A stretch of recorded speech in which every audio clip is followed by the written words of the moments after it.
आप देख रहे हैं आज़ाद बोल इंडिया का हेडलाइंस शो। आज है 2 सितंबर 2025। मैं हूं आदिल खान आज़ाद। दुनिया के सबसे बड़े अखबारों और पोर्टल से चुनी गई कुछ बड़ी खबरों को आपके सामने रखेंगे, जिन्होंने आज सुर्खियां बटोरी। इस शो में आज आप देखेंगे सूडान के दारफुर में लैंडस्लाइड, 1000 से ज्यादा लोग हुए जिंदा दफन, पूरे गांव में सिर्फ एक इंसान जिंदा बचा। डोनाल्ड ट्रंप का बड़ा बयान, कहा इस्राइल जंग हार रहा है। गजा में इस्राइल की तबाही जारी, सुबह से कम 40 फलस्तीनी शहीद। बेल्जियम का बड़ा कदम, फलस्तीन की शिनाख्त पर मोहर लगाने का ऐलान, और इस्राइल को भी दे दी बड़ी चोट। हिजबुल्लाह के वजूद पर मंडराया खतरा, लेबनानी आर्मी ने हथियारों को कब्जे में लेने का प्लान किया मुकम्मल। और ईरान IAEA की बातचीत रही बेनतीजा, यूरोपीय ममालिक की कार्रवाई को ईरान ने बताया गैर जिम्मेदाराना। शुरुआत करते हैं इस शो की एक बड़ी खबर से। सूडान का दारफुर आज सदमे में है। यहाँ एक पूरा गांव और उसमें रहने वाला हर इंसान मिट्टी के नीचे दफन हो गए हैं, वो भी जिंदा। भारी बारिश के बाद आए लैंडस्लाइड यानी कि भूस्खलन में तरासीन नाम का एक गांव पूरी तरह से मिट्टी में समा गया। सूडान के बागी ग्रुप का कहना है कि गांव के 1000 से ज्यादा लोग मारे गए और जिंदा बचा बस एक शख्स। जी, 1000 से ज्यादा लोगों में बस एक इंसान इस गांव में जिंदा बचा है। बागी ग्रुप के बयान में कहा गया कि गांव का हर शख्स, बच्चे, बूढ़े, नौजवान, औरत, बच्चियां, सब के सब जिंदा दफन हो गए और बस एक शख्स को बचाया जा सका। बागी ग्रुप ने यूनाइटेड नेशंस और इंटरनेशनल एजेंसियों से अपील की है कि वो मदद करें ताकि लाशों को बाहर निकाला जा सके, जिनमें बड़ी तादाद में बच्चे शामिल हैं। ये इलाका हमेशा से लोगों की पनाहगाह रहा है, खासकर सिविल वॉर और झगड़े के दौरान। आप सबको पता है, सूडान में आर्मी और बागी ग्रुप के बीच एक खाना जंगी, एक सिविल वॉर चल रही है। छोटे छोटे गांव जहां लोग इकट्ठा रहते थे, अब मलबे में दफन हो गए हैं। इनमें से कई लोग पहले से ही दारफुर के दूसरे हिस्सों से यहां आकर बसे थे। अब बात डोनाल्ड ट्रंप के एक बड़े बयान की। डोनाल्ड ट्रंप ने कहा है कि इस्राइल जंग हार रहा है, वो अकेला पड़ने वाला है। लेकिन ट्रंप ने ऐसा क्यों कहा? आइए जानते हैं कि ये खबर क्या कहती है और किस नजरिए से कहा है ट्रंप ने कि इस्राइल हार रहा है। खबर के मुताबिक डोनाल्ड ट्रंप ने एक इंटरव्यू में मान लिया है कि इस्राइल पहले जितना ताकतवर नहीं रहा, दम नहीं रहा उसमें। उन्होंने कहा कि इस्राइल कभी सबसे मजबूत लॉबी हुआ करता था, अमेरिका की कांग्रेस यानी अमेरिका की पार्लियामेंट पर उसका काबू हुआ करता था। लेकिन अब वो हालात नहीं रहे, अब वो दिन नहीं रहे कि खलील खान फाख्ता उड़ाएं। अब इस्राइल का सपोर्ट कम हो गया है। डोनाल्ड ट्रंप ने यह भी माना कि अमेरिकी कांग्रेस में इस्राइल का असर तेजी से घट रहा है और पब्लिक राय यानी पब्लिक ओपिनियन में भी लोग इस्राइल से दूर होते जा रहे हैं। यह हकीकत कही डोनाल्ड ट्रंप ने। डोनाल्ड ट्रंप ने कहा कि इस्राइल लड़ाई में शायद जीत भी रहा हो, लेकिन दुनिया की राय में वो हार रहा है और उसकी पब्लिक रिलेशंस की जंग बहुत खराब हो रही है। तो इस एतबार से डोनाल्ड ट्रंप ने कहा है कि इस्राइल हार रहा है, पब्लिक रिलेशंस में हार रहा है, पब्लिक की राय में हार रहा है, सपोर्ट में हार रहा है। ट्रंप का यह भी कहना था कि लोग अब 7 अक्टूबर वाला हमास का इंसिडेंट भूल चुके हैं, हमास का हमला भूल चुके हैं। इसीलिए इस्राइल के लिए माहौल और मुश्किल होता जा रहा है, क्योंकि 7 अक्टूबर किसी को याद नहीं। गजा की भुखमरी, गजा पर जुल्म, गजा में जेनोसाइड सबको याद है। इधर नेतन्याहू का कहना है कि डोनाल्ड ट्रंप किसी आधे अधूरे होस्टेज समझौते यानी कि पार्शियल होस्टेज डील के खिलाफ हैं।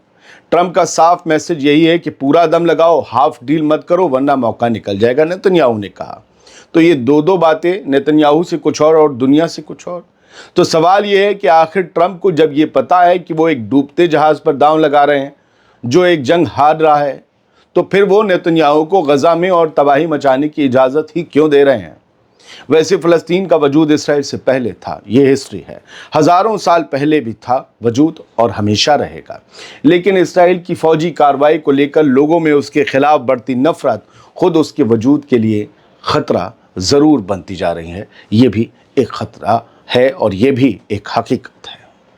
दूसरी खबर का रुख करते हैं। गजा में इस्राइल की तबाही और बेगुनाहों की कुर्बानियों ने दुनिया का दिल हिला दिया है। अब बेल्जियम ने भी एक ऐसा कदम उठाया है कि फ़लस्तीन के सभी तो नहीं, मगर कुछ चाहने वाले उसे सलाम कर सकते हैं, क्योंकि खबर में थोड़ा झोल भी है। बेल्जियम के फॉरेन मिनिस्टर मैक्सिम प्रेवो ने ऐलान किया है, यूँ समझिए कि बेल्जियम की हुकूमत ने ऐलान किया है कि उनकी हुकूमत आने वाली यूनाइटेड नेशंस जनरल असेंबली में फ़लस्तीन को एक आज़ाद रियासत, एक आज़ाद मुल्क के तौर पर तस्लीम करने जा रही है।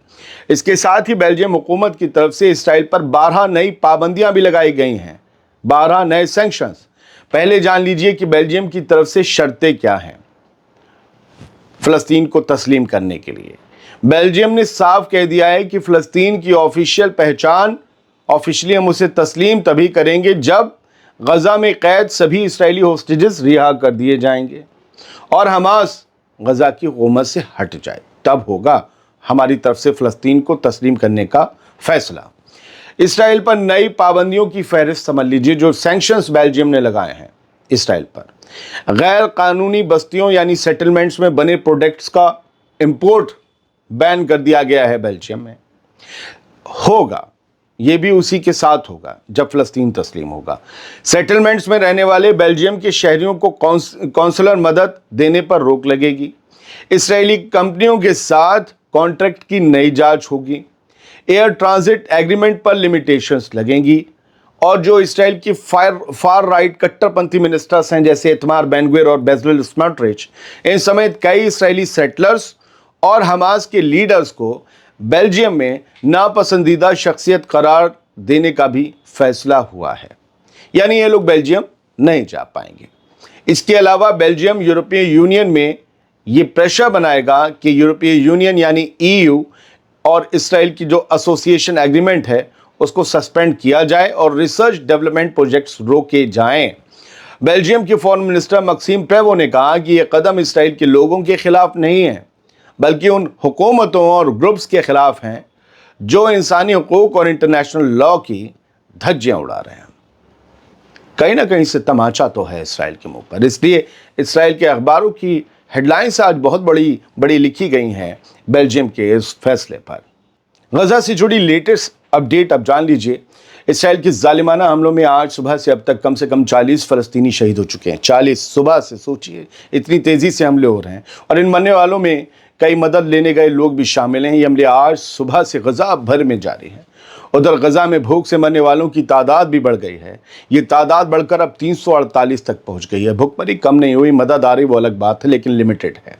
इसराइली फ़ौज ने अपनी बेरहम बमबारी में आज शाती रिफ्यूजी कैंप के पास एक हमला किया और यहाँ एक हामिला औरत, एक प्रेग्नेंट औरत और उसके अजन्मे बच्चे को मार डाला। गजा सिटी में इसराइली फ़ौज के आगे बढ़ने से लोगों के हुजूम अपने घर बार छोड़कर भाग रहे हैं। तकरीबन 1 मिलियन लोग, 10 लाख लोग यहाँ पर पनाह लिए हुए थे, लेकिन अब उनके पास कहीं भी एक ज़र्रा भी महफूज जगह नहीं बची है। हर किसी को फिक्र है अपने ज़ईफ़ों की, अपने बच्चों की जान बचाने की, इसलिए वो सब कुछ पीछे छोड़कर जा रहे हैं जिसे कभी उन्होंने तिनका जोड़कर बनाया था और बसाया था।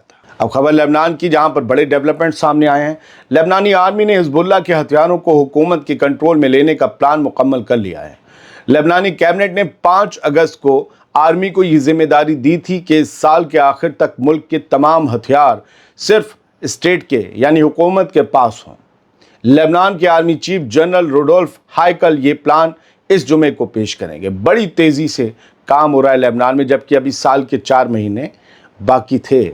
खैर, ये तजवीज़ मुल्क के अंदर और बाहर दोनों जगह बहुत तवज्जो का सबब बनी है, लेकिन आर्मी ने इसकी तफसीलात को सख्ती से छुपा कर रखा है, एक राज बना कर रखा है। क्या होगा?